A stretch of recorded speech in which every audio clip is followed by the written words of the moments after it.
Hello, everyone. Welcome to the webinar for the Challenge Dialogue System Network on introducing the power and practice of the Challenge Dialogue System.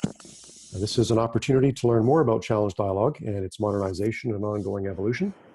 And over the course of the next hour, we'll be providing you with a high-level overview of Challenge Dialogue with some specific examples. We have speakers from across the country and also participants from Europe as well.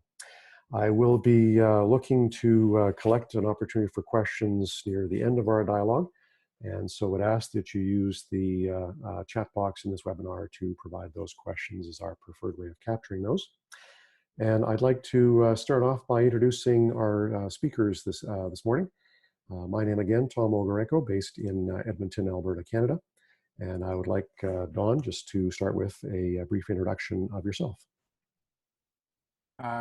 Welcome, everybody. It's a pleasure for me to be supporting Keith and Tom in this upgrading and scaling up of something that a network of us have been involved in for 25 years. The story all started at the Banff Center in 1990s and has led us into some wonderful experiences globally with an amazing range of players who are committed to transforming their organizations to be high performing. And we've been on a 25-year journey of building a methodology to support that kind of transformative leadership. Thank you, Don. And in Victoria, Keith Jones. Well, I'm happy to be here. I am based in Victoria. I am working with Tom on the Challenge Dialogue System rollout as we are modernizing this wonderful toolkit. We've been doing that for the last couple of years. My background formerly is a forest ecologist and biologist, and over the last 25 years have been functioning primarily as a certified management consultant, and most of that has been in the capacity of applying the Challenge Dialogue System. So I'm looking forward today to share with a lot of people some of that work we've been doing to evolve and make this approach methodology more accessible to everybody. Over to you, Tom. Excellent. Well, I briefly introduced myself previously. I've been a mentee of both Dawn and Keith over much of the past 20 years in the case of Dawn and 10 years in the case of Keith, and have greatly enjoyed the opportunity to utilize Challenge Dialogue in both building companies, leading community change and transformation initiatives, and also seeing its power unleashed in various programs and initiatives I've had the pleasure of being connected with. Over the course of today, we'll have a chance to touch on a couple of those examples and, of course, share others.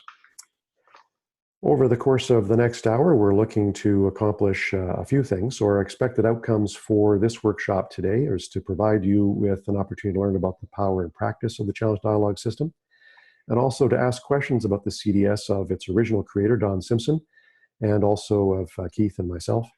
And we'd like to also leave you with some key takeaways, and one of those being, of course, the 8 keys to productive dialogue, which will support you immediately in your everyday work as you move forward. Keith, in terms of the agenda? Yes, so just again, just to remind you in terms of the sort of some of the background and sort of the reason why we're doing this, for over the 25 years, CDS has been helping leaders, teams, and organizations collaborate and innovate to take on complex challenges and co-create practical and creative responses and solutions. Powerful and proven, today we acknowledge and celebrate CDS's continued excellence and its modernization in nurturing high-performing teams and enabling transformative change. So today we have quite a diverse group with us, as Tom has mentioned, and the agenda today is got 9 pieces to it, largely. First of all, we're going to spend a little bit of time, as we do in most of our work in the Challenge Dialogue System, to set the stage for this productive workshop. Secondly, we will spend some time looking at the question of what is and what is its value. We also want to take a little bit of time just to spend understanding where it came from. So the roots of CDS, its backstory, which Don will be sharing with us. Also, when we say that it's a system, what do we mean by that? So what is the system part of the Challenge Dialogue system? And Tom just mentioned the 8 keys to productive dialogue.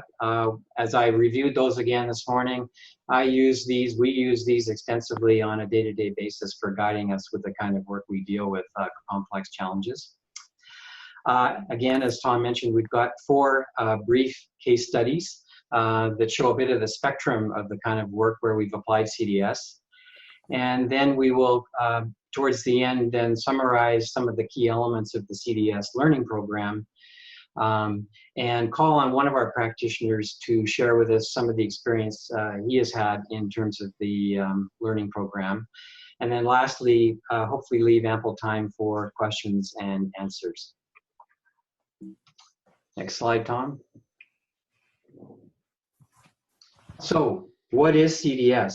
So in essence, it's a flexible methodology with a powerful capacity to help diverse groups and teams collaborate and innovate to address and accomplish complex tasks. In terms of a methodology, it really manifests itself largely in the form of principles, processes, tools, and examples to help facilitate, enable, and empower transformative change. I've been using CDS since 2003, which is when I first met Don. Certainly as a management consultant, I picked up on it quite quickly. My values were very aligned with Don's and the others in the innovation expedition at that time. And I found it very quick to be able to learn the process and begin to apply it. Next slide, Tom, please. So what are the benefits? What's its value? Why should anyone be interested in this? So there are a number of reasons, and these are just a few, but some of the key ones if you're thinking about its benefits more generally. With CDS, diverse groups and teams can accomplish much more with less face-to-face meeting time. Many of us these days are being faced with constant meetings and what I refer to as meetingitis. All the work can get done between the face-to-face times and with a lot less of those meetings as well. So it's very much a productivity tool. Secondly, it helps you learn how to use diversity to create breakthrough solutions. And that really ties into one of our principles of co-creation as well. Diversity is quite remarkable. And when I see the kinds of products we produce and the complexity of the challenges we address, it really underscores the importance of having that diversity, quote unquote, in the room around us to try and address those complex issues. It, tied to number one, allows us also to move ideas to action earlier and with a greater chance of success. So through the process, we start off by really helping to set a strong context, put forward a set of clear assumptions, evolve the context and the assumptions, and begin to look at action options at even the very early stages, but always with the full understanding of the breadth and the larger systems context for these challenges. And having done that, we find that often there are far less surprises and a lot more opportunity for success. As well as we work, we also benefit from globally proven best-in-class thinking and practices.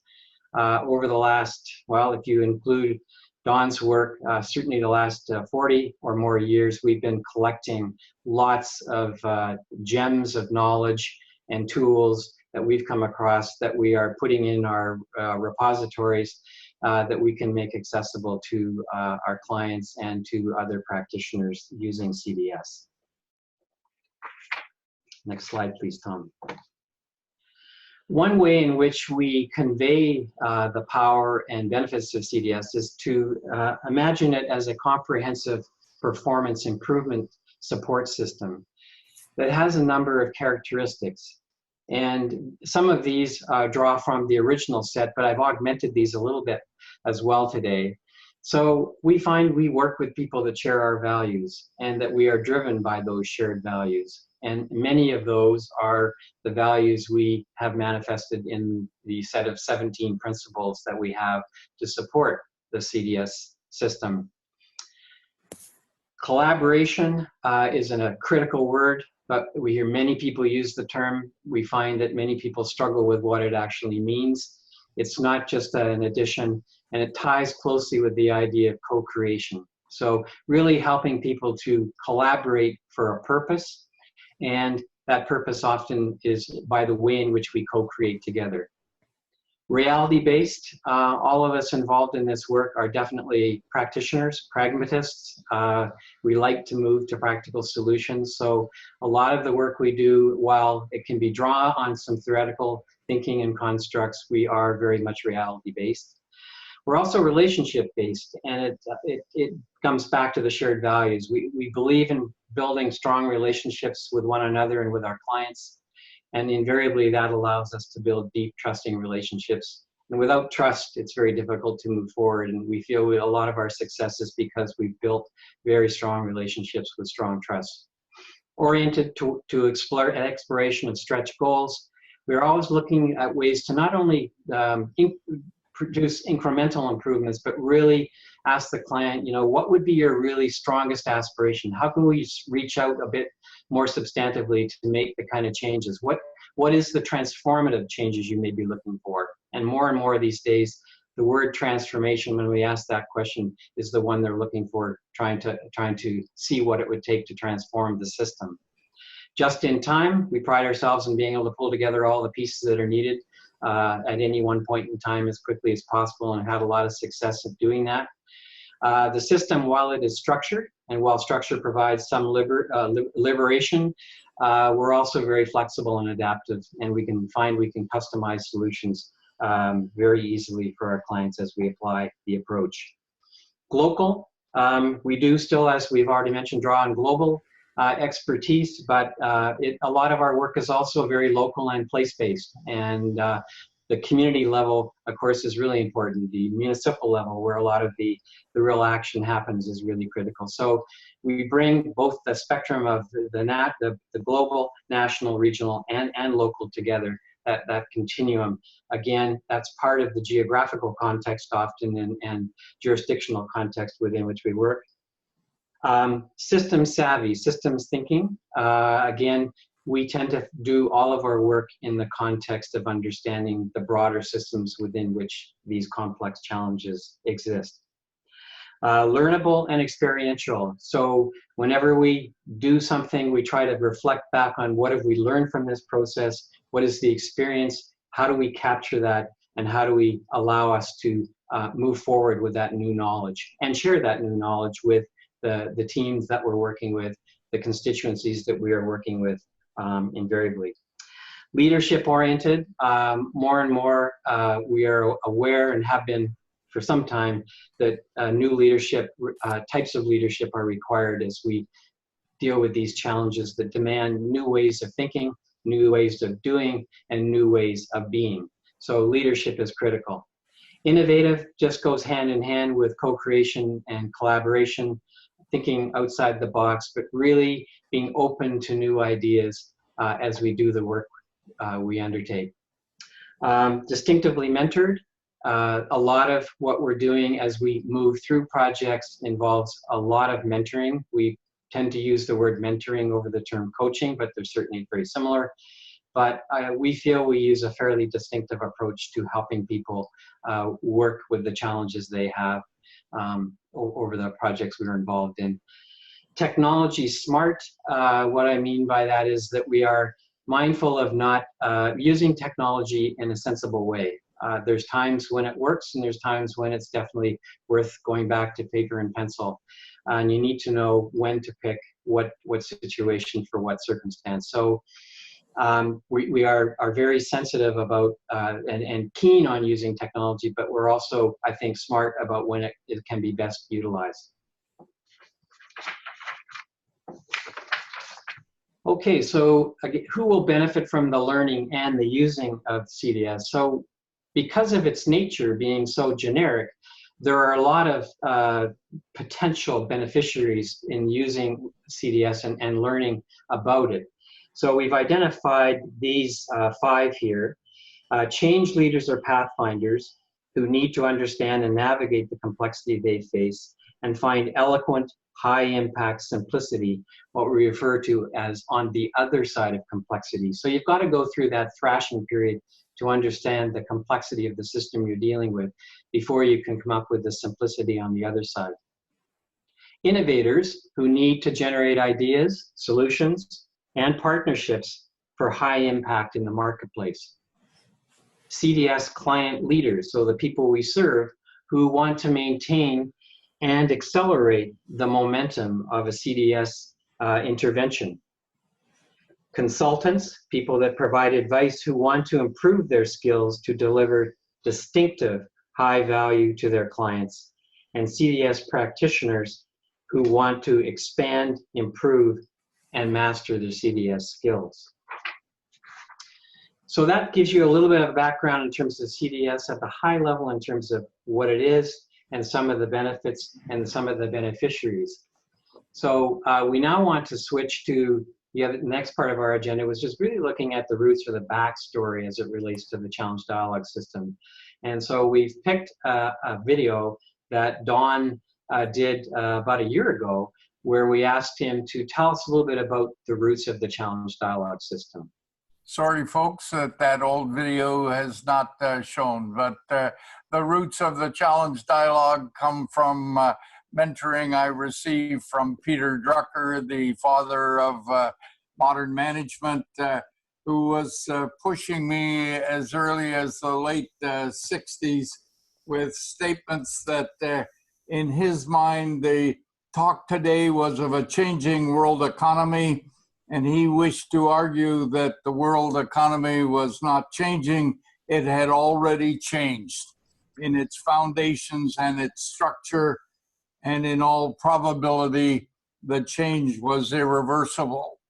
And with that thinking and with the experiences I had been having over almost 60 years of working around the world and experiencing major changes in China and being in Berlin when the wall came down, I had reached the point in my mind that we were moving into an age when the incredible had become the inevitable. And so when I took on the role at the Banff Center to create a new leadership program, I went and interviewed 30 CEOs across the country about what were their main concerns about responding to this vague new idea of a global knowledge-based economy. When we fed back to them the results of our interviews, they all agreed that the problems they were facing were now becoming more complex. They were often highly ambiguous, and they took these CEOs well beyond their own training and their own experience. So they acknowledged that they needed to find a way to build team management and not try to be the all-knowing guru. And so that was the start of our work on the challenge dialogue system. And a number of those companies then became partners with us in testing it.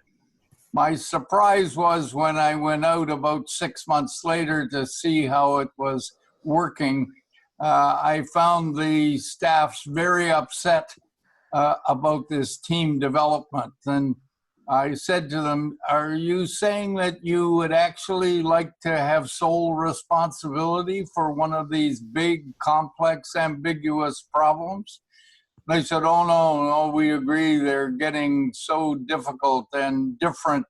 We couldn't do it by ourselves. And I said, well, that's why your leader was creating team management groups.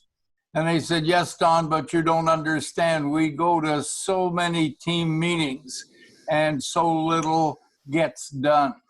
And at that point, I realized that most people in the organizations had no experience in organizing or being part of a collaborative team, and they had no skills for building such a collaborative team.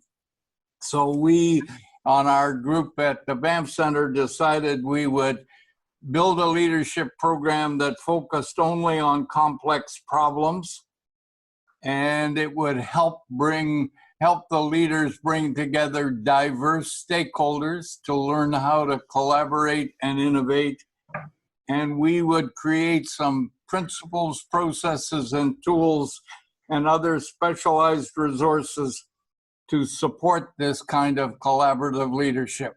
And that's my summary of the roots of what we set out in 1992 to implement and have been working at ever since. Thank you, Don. If I could ask you to also continue with a discussion about your current odyssey.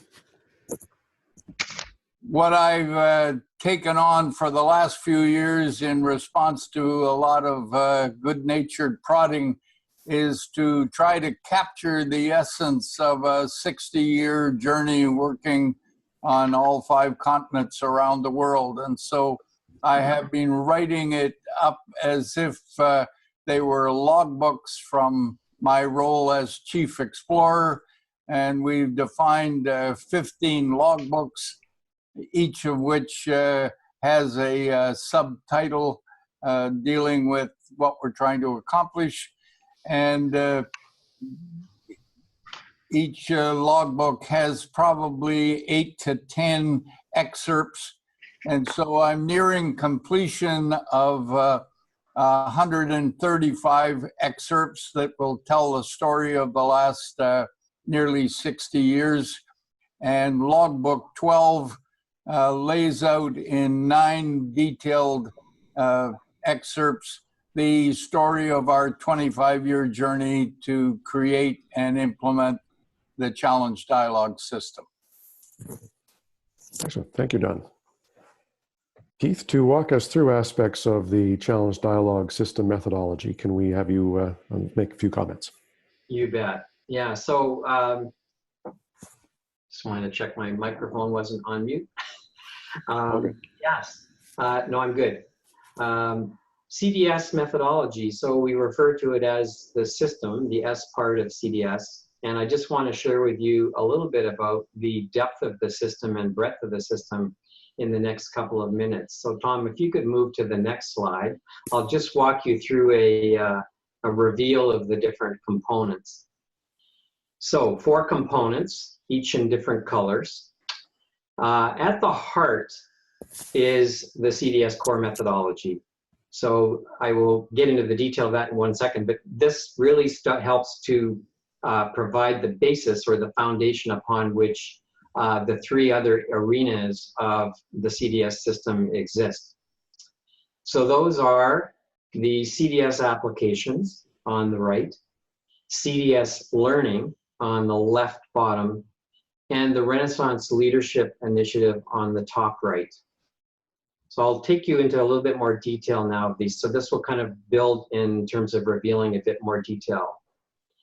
So looking at the core methodology, we're talking about a number of things. On the bottom, in terms of the foundational pieces, there are a set of outcomes that drive the work that we do and the values that drive the work we do around social, economic, and environmental values that are so important in the world in which we live.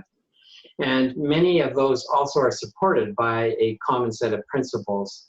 The principles, as I mentioned, the operating principles for the challenge dialogue system are 17 in number. A number of people said that's an awful lot of principles, but actually if you begin to work with the system, you begin to realize how a number of them at times come into play. Some certainly more than others. And if people are concerned about 17, our comment always is, well, pick a half dozen or 3 or 4 that really speak to you at first and go from there. But that's the foundation. At the top side, you'll see then a set of tools and guides and so on. So the icon there actually is the suitcase, because we often talked about Don Simpson's suitcase and all of the various things he would pull out of his suitcases as he was undertaking challenge dialogues of various forms and providing mentoring support. So inside there are tools, templates, diagnostics, bulletins, travel guides, logbooks, as Tom just mentioned, enabling technologies to support the CDS system, example products of things we've done, various documents that have been produced over the course of a dialogue, processes, the overall process in the challenge dialogue, for example, various roles, description of the roles, and so on. So as an ensemble, those outcomes, values, principles, and various templates and examples and guides and so on form the core of the methodology. Next slide, please, Tom. So the CDS applications, to the bottom right then, is our draw on that core methodology.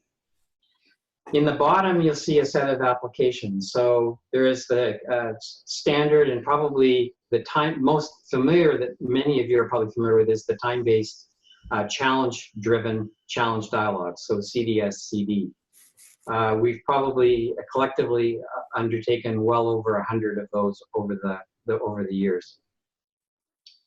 To the right of that is collaborative outcome mapping. Often that can be a second stage of a challenge dialogue where we begin to develop logic models or maps which show on one page the intentions from action to outcome to goal to the impacts that that will have. Some of you have seen some of that work. Strategic foresight, CDS-SF, is another application of the challenge dialogue system to looking at more at alternative futures. And Don, certainly in his history and some of the work that Tom is doing, is applying that form of CDS in terms of the kinds of challenges and the way in which we sometimes modify or customize CDS to respond to that. Also, we have done a lot of challenge dialogues related to collaborative innovation network designs. So CDS-NET, the formation, for example, of the Oil Sands Leadership Initiative, the formation of the Food Innovation Network, the Solid Oxide Fuel Cell Network, the design of the Greater Victoria Alliance for Literacy, which you'll be hearing about later on. And then the one on the right, rapid performance improvement, is really about using the challenge dialogue system in more of a random sense by way of drawing upon different tools as you're working with teams and mentoring them. And that again pulls on a lot of those things that are in the core methodology that I just described. We also have different formats of challenge dialogues. Just if you go back one, Tom, that the upper part of the CDS applications, we have standard challenge dialogues, complex, we have custom ones, we have mini ones, and we have nano challenge dialogues for very short time period, fairly narrow based challenge dialogues. So these are all in terms of their complexity, the size of the people you want to engage with, and sometimes it'll involve how many times of workshops face-to-face you want to go through, how many cycles of dialogue, basically, depending on the complexity of the challenge. And some of them have been so complex that we've been going through sometimes three cycles of the dialogue. More recently, this fall, we tested a new approach, a new format, which was the impact jams, where we had a concurrent real-time face-to-face dialogue in Toronto, Nairobi, and Stockholm. So we're always working with different approaches, and again, that points out the adaptability and flexibility of the CDS system. Next slide, please. Now looking at the bottom left, the CDS learning program. So there are largely two main ones and then the opportunity for custom ones. Standard learning program, CDS Learn SLP, the action learning program, learning by doing much more, actually working on a challenge concurrently with learning, and custom learning program where we may want to tailor it to a particular cohort or need or subject area or challenge. Tied to all of this is the CDS accreditation process. So our aim is in the case of people that want to become practitioners, that we offer the opportunity to have that accreditation. Again, to support the learning programs, we have a number of tools and processes and documents. We have a set of 8 learning modules that we've evolved over the last few years. For each of those, we have step guides, We have libraries of processes, templates, tools, and examples. We are developing videos for learning tutorials, this webinar in itself. And if people are interested in doing work as a practitioner of CDS, we're also developing the marketing support for CDS as well, some of which is the website itself. And then lastly, the last one, if you can move to the next one, Tom, is the Renaissance leadership practice. I'll get Chris, I turn it to talk a little bit about this in a second, but generally speaking, this is the broad pieces that are involved in that. Dawn has been involved in this particular part of the CDS applications for quite some time. And it includes, again, the various components you see there in terms of expeditions, inspired conversations, base camps, scouting parties, and summit meetings.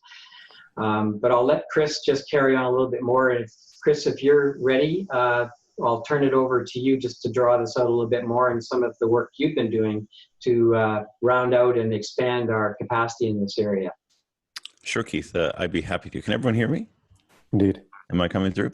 And Dawn, feel free to jump in if you want to add some comments. I guess I'll just offer a bit of brief remarks. I mean, I think that the Renaissance Leadership Circle is on this broader picture, kind of about the people and the community aspect of this, and having a loose network of people who have been impacted by or are creating impact through CDS and some of the other tools and methodologies that Keith just walked through, and creating, and I think the best phrase for it is a loose network of practitioners who collaborate, who support one another, who model for one another the kind of practices and impact and values that underlie all of this.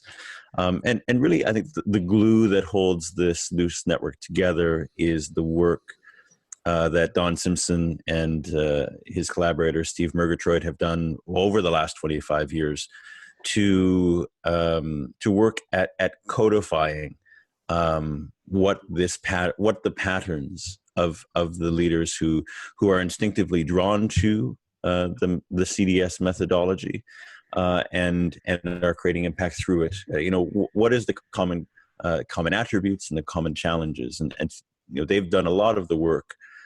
Really all of the work over the last 25 years to codify that. And it's more recently in the last couple of years that me sort of coming to a similar realization that we live in this Renaissance moment that sort of as Peter Drucker was explaining to Don all those years ago, we are going through, and to a large extent have already gone through, a pretty fundamental shift from an industrial age to the knowledge age. And it's going to require, among so many other shifts, a new model of leadership. So the Renaissance Leadership Circle is really about trying to identify, support, enable the people that are sort of going to be the beating heart of this. And there's a wide range of activities that I think as a network we support one another in doing. And I'll just give one example. On November 15th this year in Toronto, we're going to have about 50 or 60 people from within the network come together and spend a day supporting one another's impact initiatives around rethinking wealth, rethinking health, rethinking the role of business, rethinking sustainability, even rethinking sort of spirituality and self-identity. And what we often discover in this community of practice is we're often lacking the community. We have the resources, we have the capabilities, but the people who can, in a mix of ways, challenge and inspire us as we're going out and trying to create the impacts we're trying to create, the transformations we're trying to create. That in itself is also important, and it's embodied within this loose network. Don, do you want to add anything to that? Oh, I think that was excellent, Chris. Thanks very much for laying that out. Okay. Yeah, thank you, Chris, for stepping in at the last minute there. We really appreciate it. And actually, you notice Chris's book is up there on the screen, The Age of Discovery. Amazing book about Renaissance. Certainly would recommend that you take a look at it for sure. Okay, Tom, if you can move to the next slide, please. So with that insertion of the Renaissance leadership piece, you've now sort of got a sense, hopefully, of the full spectrum of the challenge dialogue system. So when we talk about the system, we actually are referring to all these various pieces. And they work really well in harmony. So it's not like you're always in one particular sphere. You draw on a number of them. Of course, the main one being the CDS core methodology toolkits that we have available there. But certainly the learning program and the applications in Renaissance Leaders round out the overall system. So Tom, if we could move to the next slide, please. So we did promise to provide you with a tool, and this I think is probably one of the best that can help you. The CDS 8 Keys to Productive Dialogue. I find, as I mentioned at the beginning, these to be very powerful. There are deeper descriptions of these, and the document we will share with you after the website, after the webinar is much more comprehensive in terms of the fleshing out of the details of these things. But treat dialogue as a journey rather than an event. Again, it ties back into the importance of the work you do between the events. Again, I mentioned it ties into the meeting. The fact we are struggling these days with so many meetings and everyone seeming to think that everything has to get done in a meeting in a face-to-face environment, but also treating it as a journey. It is a progression. It is an exploration. Invest in defining the challenge clearly, creating and documenting the shared understanding of the challenge. A lot of our work at the front end is spent in really trying to wrestle with what the actual challenge is we're trying to address. It may seem simple at times, but it often is not a small conversation. And until we get that right, it's difficult to move forward. Learning how to collaborate and co-create, I've mentioned lots in relation to that. Embracing diversity as a foundation for innovation. Again, I was discussing earlier about the power of diversity in terms of trying to grapple with the complexity of the challenges we're faced on the planet at this point in time. Know when to move to action. Timing is everything. There are certain points where it's not good to move to action. You need to test those assumptions a bit more. You need some more context. You maybe to do a bit more research on constructs or what possibilities are there, the options. But then there's a point when people are ready to move, and you need to have the sensitivity to know when to do that. Using technology wisely. Well, we have a good example of that today. Also being adaptive. So I've already mentioned the importance of being sensitive to the use of technologies for the right situations. Agreeing on how success will be measured. So getting up front in all of your meetings and interactions, what are the expected outcomes? How are we going to gauge our progress as we move forward? These are really important things, both in terms of being able to gauge your progress and be able to, at certain points, celebrate where you've gotten to, even though you feel it's a long journey. Back to number one, being able to sort of see your progress and feel like, yeah, we've made some accomplishment. We're moving forward on this. We're starting to see some possible solutions unfold. And lastly, plan ahead to sustain the achievement. This is not an easy one. There can be a lot of enthusiasm during the development of the plan or the strategy or the whatever it may be you're developing, but it's really important to sustain the achievement. And that really takes us back to the importance of this new form of leadership, of maintaining that momentum. So again, we can provide you with more details on these 8 keys as we send out the follow-up to you. But certainly, these are great to keep in mind as you do your work on a day-to-day basis. Okay, thanks, Tom. Keith. Thank you, Keith. As we transition here to talking about the overall challenge dialogue system, we wanted to highlight some specific examples in the next 15 minutes we have left in looking at specific uses of those in practice, and also the act of becoming skilled in challenge dialogue, and share a story of one of those opportunities that Mark Kane will enlighten us on later. So as we look at challenge dialogue here with some of these specific case studies, this represents a good divergence between public sector, private sector, and not-for-profit views of challenge dialogue in action. The first of these case studies we'll share is with the formation of the Alberta Office of Statistics and Information. It's Alberta's version of Statistics Canada. And it emerged out of an innovation program developed in the early part of the last decade to stimulate innovation in the public sector. And that was specifically looking at how to integrate data across multiple departments with, of course, compliance with necessary legislative frameworks and technical limitations. That initiative, linkalberta.info, turned into momentum around whether there should be a more official approach to how the Alberta government could take on the decisions about deeming things as official data and share that more effectively with the public. So over the course of a very short period of time, we went from meeting growing demands of evidence-based decision-making across government and greater transparency and sharing of data to engage people in 2006 in effectively a 6-week challenge dialogue with over 400 participants that ensued or resulted in 3 years of strategic change management that produced a new act under which legislation and data management is governed in the province of Alberta, a new approach to cross-government governance of that information set of assets and engagement with external stakeholders, and a new approach to also ultimately releasing that data as what is now known today as the Open Data Portal for the Government of Alberta. This initiative was awarded a couple of years ago in 2009 with a Premier's Award of Excellence.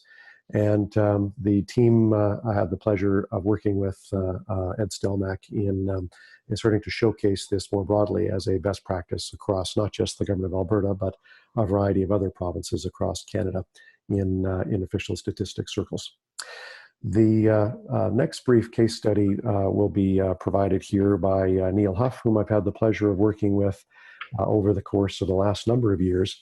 And Neil has been the managing director and now chair of the Foresight Cleantech Accelerator Center in BC. And so Neil, if I could ask you to say a few words about Arctic and the program use of Challenge Dialogue. Yeah, absolutely. Thanks, Tom. So first of all, Foresight is the clean technology accelerator in the province of BC. There's an early stage accelerator that's funded by the BC Innovation Council, and then a later stage accelerator that we've grown into that's focused on Western Canada. It's funded by Western Economic Diversification. But more importantly for this discussion, I ran into Tom actually by accident, and it turned into a very happy accident.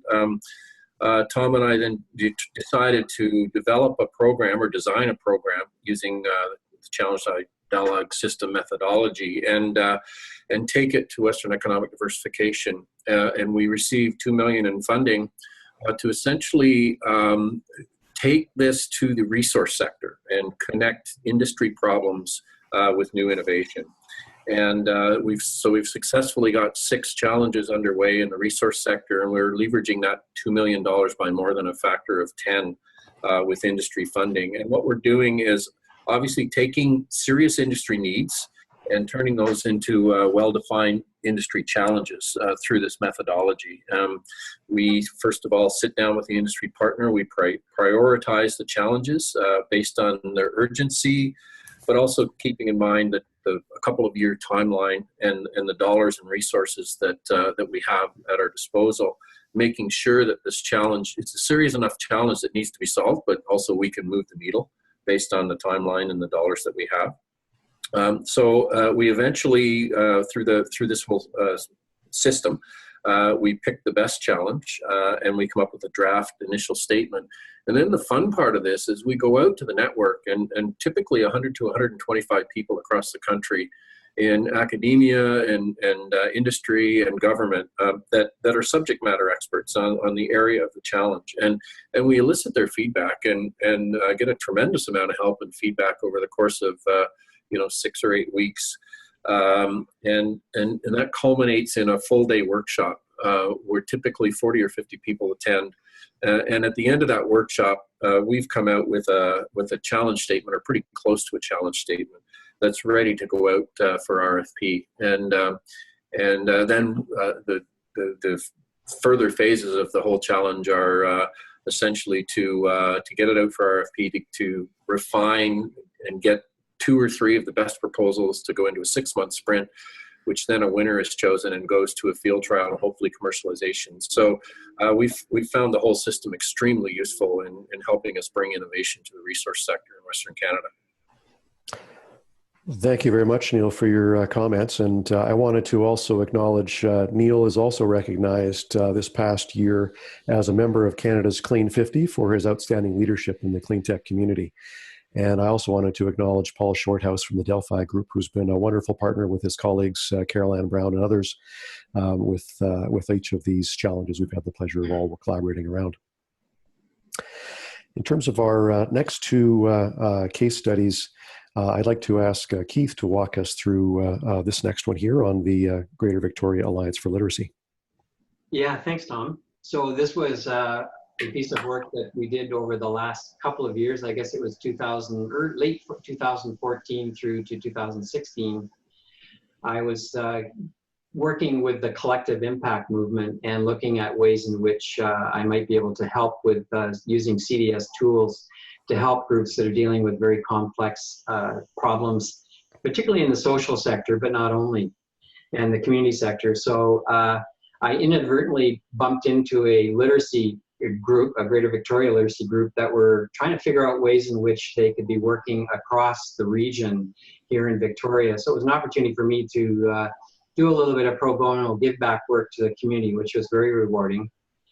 And so the first meeting we had in December 2014, it was interesting because the group was just quite literally all over the map in terms of what they thought some kind of I think they called it a literacy alliance might look like. And there was people talking about, well, we could have a literacy day, or we could be the best in Canada for literacy, and so on. And it was just a wide range of aspirations and trying to sort of bring some meaning to that. So I said, I think what would be good is, first of all, I don't think we've got the right people here that need to necessarily feed into this. So we need to expand the conversation to a broader set of stakeholders. And so I introduced to them early in 2015 the concept of and the idea of running a challenge dialogue. And they all jumped on it. And so we managed to get the CEO for the Victoria Library System, which comprises about 13 different regional libraries. It's Maureen Sawa, amazing lady.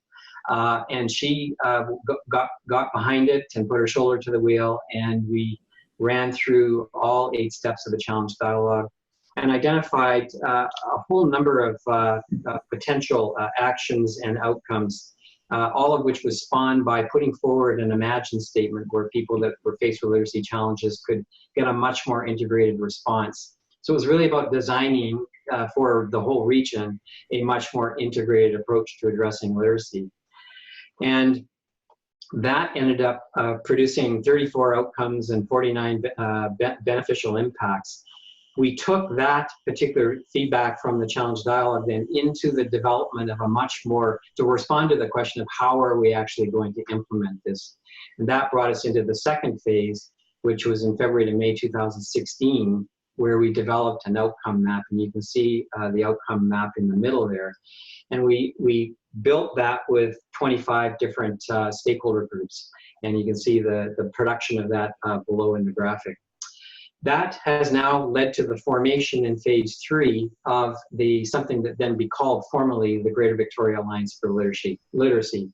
And they have formed a stewardship group, they have a system facilitator, they've set priorities, they're developing working groups, and they're now starting to look at developing a monitoring system to measure their progress and their impacts. Fortunately, we were lucky to receive as well a Victoria Community Leadership Award. The goal they're trying to do is to address both raise the level of literacy, but actually more importantly is access more literacy learners, people that need literacy. Only 4% of those that need literacy are actually receiving and seeking literacy help, largely because of stigma. So I've been excited to be involved in this one. It was a good application of the 2 methodologies hand in hand, CDS-CD and CDS-COM for the collaborative outcome mapping. Thanks, Tom. And Don, could I ask you to reflect a little bit on the Alberta Roundtable experience? Back in 1991, having just got started at my new role at the Banff Center, the gentleman at the right surprised me by calling and saying, "I'm Rick Orman, and people tell me you can help me with my problem." Rick was then the Minister of Energy and Chairman for the Economic Development of Cabinet. And he was one of the only cabinet ministers in 91 who was realizing that Drucker's comment about the world changing dramatically was actually about to hit Alberta. His data suggested that if we didn't do something dramatically different, Alberta would be heading towards bankruptcy within 10 years. And yet his colleagues were all fighting for a larger piece of the pie. And his challenge to me was, can you design a process that we can get the cabinet actually having serious conversations about this kind of challenge? We went beyond that and set in process what we called the Alberta Roundtables, supported by the government, but giving us full control of the participants, and the government agreeing that at every one of our roundtables, they would have a cabinet minister and a deputy minister. We ran 7 of them in 7 parts of the province. We had no specific design except to start applying the principles that we were working out with those 30 CEOs that I mentioned earlier. So in fact, the roundtables became the first laboratory for the challenge dialogue system. And although it was an unproven process, by the second roundtable, senior leaders around the province were fighting to get an invitation to these events. So our initial idea of having 60 people from diverse backgrounds at each roundtable, we had to fight to constrain. And out of the first 7, we probably handled close to 600 to 700 people. Each roundtable had a different theme. The overall theme was how to turn Alberta into an innovation-driven society. By the end of the 7 roundtables, we had essentially tested all of the 17 principles that became the core of CDS. And we had generated some very collaborative, co-created solutions to Alberta's future problems. At that point, the Premier called me to a breakfast looking at some of the data coming in and said, "Is this real data coming from real people?" And I assured them that, yes, this was real stuff. This was not marketing PR. And so he then asked, could we run a Premier's Roundtable and invite not 60 or 70 people, but 700. We did that, and at the same time put together small packages of what was coming from our conversations and made it available to the MPs to use in community meetings. By the end of the process, 20,000 Albertans had been through this exercise, and out of it had emerged 8 major action options, none of which had been on the government's agenda when we started.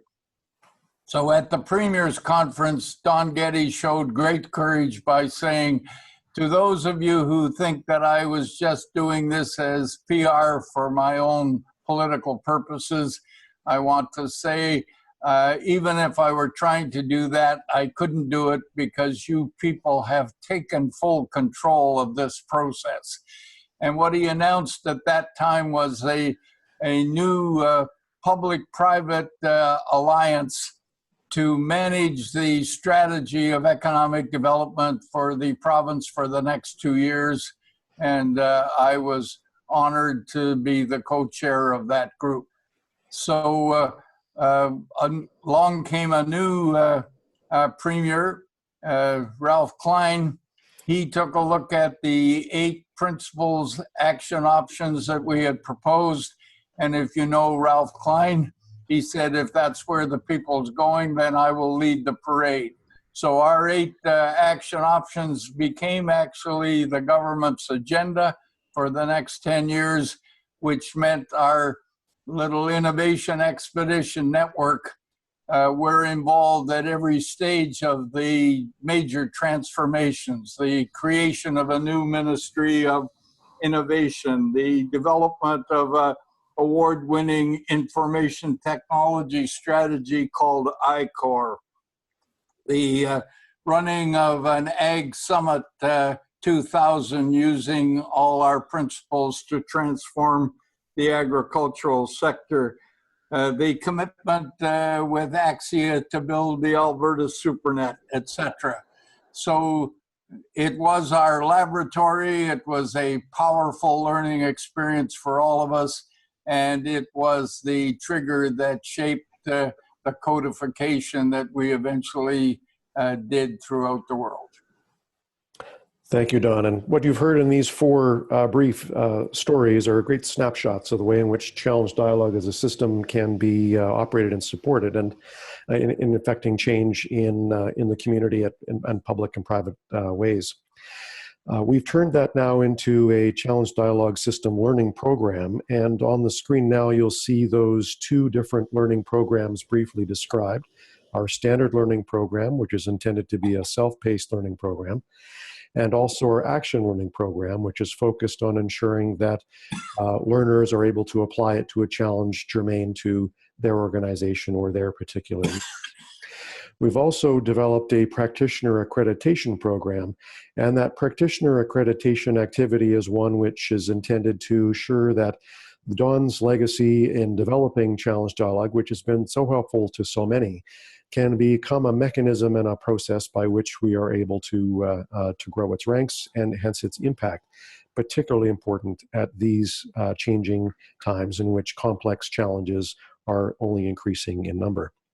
I wanted to close off today, since we are just passing over our 1 hour we asked of each of you to join us, with an opportunity for Mark Kane to share his experience as Mark went through the training when we first encountered him as the Economic Development Officer for the town of Devon in Alberta, and in his current role as the President of the Canadian Association of Food Service Professionals. Mark? Thank you very much, Tom. We had in the town of Devon, we're 25 minutes southwest of Edmonton, a small community, 6,500. We came face to face with an opportunity to define what the future of Devon would look like. And we did this through the context of some exploratory exercises to figure out what the focus of the community should be. And through Tom's involvement and support, we came up with 2 major questions that we didn't have a clue on how we were going to answer them. One of them was, how do we make the town of Devon a net zero community by 2050? Just in its own right, that's a huge definition. The second part of that was, how do we attract and support a clean tech industrial cluster? These were massive questions where we didn't have the capacity internally to be able to solve these. And so at the time, as I mentioned, Tom was working with us, and he came up with and proposed that we take our community through the challenge dialogue system.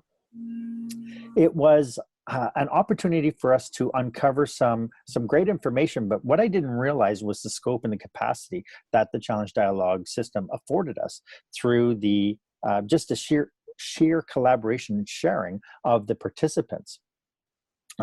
We decided at the time that we would take on this action learning component, where we would not only just do the challenge dialogue in order to answer the questions, but we would then handpick our champions to be able to actually learn the process. So actually encouraging people to step up and learn something that they can apply later on. As I learned and explored what the CDS system was, or CDS was all about, the one thing I realized was how systematic it was. Each step of the process, we really went ahead and tested assumptions, and we went to the participants and asked for feedback. when we got the feedback, we tweaked those assumptions and received even more feedback. And through the whole process, we were able to whittle away our thoughts, our perceptions, and our biases, and come up with some really great questions that we were able then to bring forward to participants. And the magic I found was that we didn't just come up with the questions, we, through the process, uncovered them. We peeled away at the stuff that wasn't important, and then we came up with some really great quality questions that were based on some really great assumptions. When we did our challenge dialogue for the community, we went ahead and we tapped into and sent out challenge dialogue papers worldwide. We were tapping into any kind of subject matter expertise that were out there, and the feedback that we received was absolutely phenomenal. The other component of the CDS, which I really appreciate, is the fact that when you go out to people, people become hugely generous, and they managed to gift us with some really great feedback. Once we were able to do that, a huge component of what makes CDS basically different from every other consultative process I've ever attended is the fact that we create really great documentation. And the documentation that we create really respects the fact that some participants want to be able to just skim through some really quick information, and other people want to get a deep dive in information before providing any kind of feedback. So through that process, I thought, this was just an absolute fantastic experience, both from a learning component, but just the outcome of it. That when I took over as the national president for the Canadian Association of Food Service Professionals, I saw an opportunity that we had a massive problem. A problem on what is our relevancy towards the industry and what's our relevancy to our members. And I encouraged the national executive to allow me to take them through this process, which I had learned a year earlier. And with mentorship from both Keith and Tom, we were able to bring the components of collaborative innovation to the forefront in helping us provide a real strong strategic plan to move forward. So as I tapped into my learnings and tapped into the fabulous documentation that the CDS provides, I was able to repeat the whole process, and we had some really great conclusions to that. So all in all, as somebody brand spanking new to challenge dialogue in the scheme of things, I find that this is going to be one aspect that I think more and more associations, more and more businesses need to tap into to answer some of the tough questions. Excellent. Well, thank you so much, Mark, for that. And congratulations on becoming our newest member of the Challenge Dialogue System Network. As we take some next steps forward, we're certainly encouraging you to start your Challenge Dialogue System learning expedition journey and view the challengedialoguesystem.net website to be learning a little more detail about our topic today. And that also will provide you with some more detailed information about the 2 learning programs that we shared with you a little bit earlier. We are a little over time in terms of our promise of you for an hour. So if you do have urgent need to drop off, feel free to do so. And if you do have some questions of our speakers, please remain on the line, and we can engage in a bit of a conversation here over the course of the next 10 minutes. And with that, I'd like to suggest if you've got any questions, you can either unmute your mic and just start asking those questions, or use the chat box, and we'll be able to dive into those. Keith, any closing comments from you? No, I don't think so. We'll hopefully people can stay on for a bit, but we apologize being a bit longer. We obviously lost a little time there at the front, but appreciate you hanging in there. Don, any closing comments from your perspective? Oh, I've enjoyed the hour immensely. Congratulations, guys. Well, thank you all very much for your participation in today's webinar. We certainly have appreciated you joining us in this brief journey. And as you can see by the illustration on the screen, we certainly like to invite you to join us as we invite you to higher and higher levels up your own summits, addressing the challenges before you and your organizations. Thank you for your time today. Any questions that we should look to capture? Oh, let me go in here. Hey, Tom, it's Carl Anderson. Carl. Just to feed forward for everybody else and myself, the basic idea from here on in is if you're interested, go to the website. I saw some different programs there. Have a look at what those are, because I think one of the things that I could do with a little bit here is an explanation of your 3 variables there. I can self-do it, I can work on something, or there's, can you flip back that slide? That's right. Yes. Exactly. Can you give us 15 seconds, give us 3 minutes of more description here? Absolutely.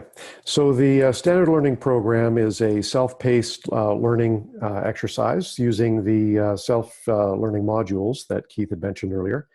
We would then be looking to schedule, if you are interested, a variety of group teleconferences to discuss your progress through these modules. Each of those group teleconferences would address a pair of those modules. So there would be a teleconference for those staged at modules 1 and 2, 3 and 4, 5 and 6, etc. The content covered in those modules would be providing you with the templates for being able to understand all of the documentation that Mark had mentioned that is produced as a process of a challenge dialogue. And it would also provide you with some additional examples of ones which have been undertaken that could help inform your understanding of how they work as it relates to those self-directed modules. We also would be able to tap you into members of the network who exist across Canada and internationally to provide some access to mentoring support. And that can be by way of online or email-related activities. The end completion process produces a certificate of completion. And if you're looking for some additional coaching and mentoring activities, we also make available additional options where you can purchase 4 hours of CDS practitioner time to provide mentoring as you go to apply that in your own situation. The Action Learning Program is focused on lead individuals in an organization or consulting firm who will be looking at providing this particular training as a critical part of either a change management program inside an organization or also within driving a new line of business within their consulting organization. This Action Learning Program includes all of the material from the Standard Learning Program, but it also is intended to specifically support you with members of the training team in the act of formulating your particular challenge dialogue. And that gets you through some of the first few modules in great detail with support that is tailored to your particular needs. So we schedule specific mentoring sessions. And of course, the regularly scheduled conference calls before the Standard Learning Program are also additional resources available to you. We anticipate this type of process to be shaping a challenge dialogue for you that would be between 6 and 10 weeks in duration, and something for which at the completion you have a certificate and also have the ability to add additional options, again, of additional mentoring time through your application of that first challenge dialogue and this methodology, as well as an opportunity to get some additional support as you kick off the challenge dialogue with your organizing team to make sure you're stepping off in the right direction. If this is an area you're interested in developing a practice around, we have also developed a practitioner accreditation program, which is intended to ensure this becomes a viable part of your business going forward, and is something for which we look to engage other members of the Challenge Dialogue practitioner community to provide you with directed mentorship through at least 2 of those challenge dialogues. And we've developed an evaluation and nomination framework, which leads to an accredited certificate of completion. This particular approach as well, just so you're aware, is now started to be integrated into procurement contracts. So for example, there is presently an engagement underway with the Canadian Space Agency that required certified challenge dialogue practitioners as part of the engagement. And there are other organizations as well looking at similar types of models. Any questions about the Challenge Dialogue Learning Program and what I've just mentioned?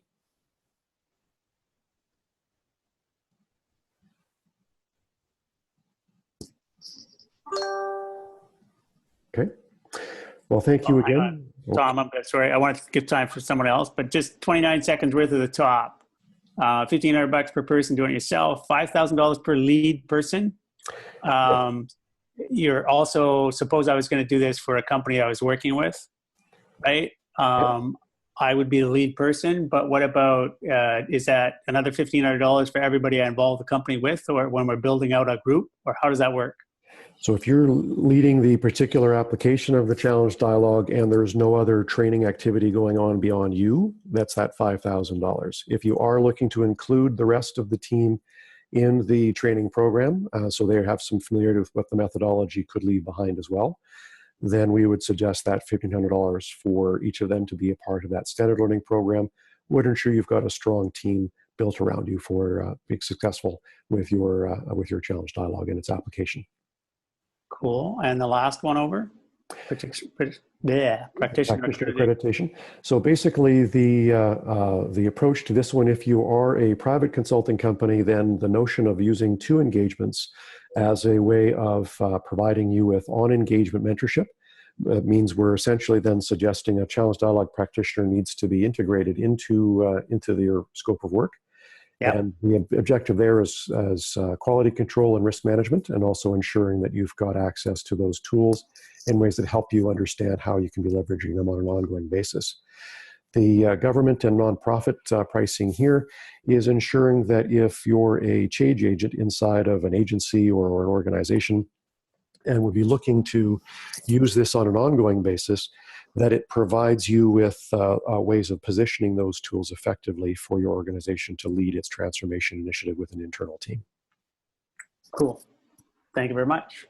You bet. Excellent. Great. Well, thank you all again for your participation today. If you haven't any other questions, or if you do, please do follow up by way of a note on the Challenge Dialogue System website. There is a feedback form there, and that goes directly to Keith and myself, and we can respond more directly to you through that model as well. And of course, we will be following up from our webinar today with a copy of this video and a couple of the documents that Keith had mentioned in his comments earlier in our presentation today. With that, on behalf of the team, thank you very much for your investment of time and energy in listening about to our story about the Challenge Dialogue System. Thank you for your involvement today, and we wish you the best for a wonderful day and the rest of the week.